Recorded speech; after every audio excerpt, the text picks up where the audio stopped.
শোনো আমার প্রিয় সন্তানেরা, আজ আমি তোমাদের এমন একটি কথা বলতে চাই যা তোমাদের জীবনের পথ বদলে দিতে পারে। খুব শীঘ্রই তোমাদের জীবনে এমন কিছু শুভ ঘটনা ঘটতে চলেছে যা তোমাদের মনকে আনন্দে ভরে দেবে।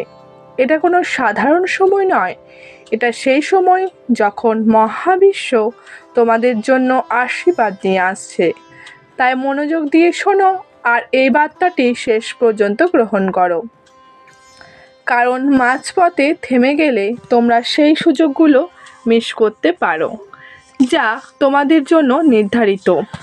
এই সময় তোমাদের জীবনে ঈশ্বরের বিশেষ আশীর্বাদ আসছে। তোমাদের পরিশ্রম আর ব্যর্থ হবে না, প্রার্থনাগুলো আর অপূর্ণ থাকবে না।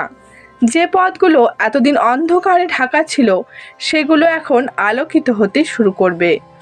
বন্ধ দরজাগুলো খুলবে আর তোমাদের ঘরে সুখ, শান্তি আর আনন্দ প্রবেশ করবে। তোমরা অনেক সময় ব্যর্থ হয়েছ, কারণ তোমরা সম্পূর্ণভাবে বোঝার আগে এগিয়ে গিয়েছো। কিন্তু আজ থেকে বদল শুরু হবে।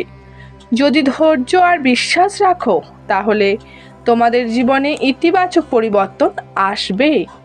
তোমাদের কষ্ট ধীরে ধীরে কমে যাবে, ঋণের চাপ হালকা হবে, ভেঙে যাওয়া সম্পর্ক আবার জোড়া লাগবে। ভালোবাসা, সম্মান, সাফল্য আর শান্তি তোমাদের জীবনে প্রবেশ করবে। তবে তার জন্য নিজের মধ্যে বিশ্বাস আর ধৈর্য গড়ে তুলতে হবে।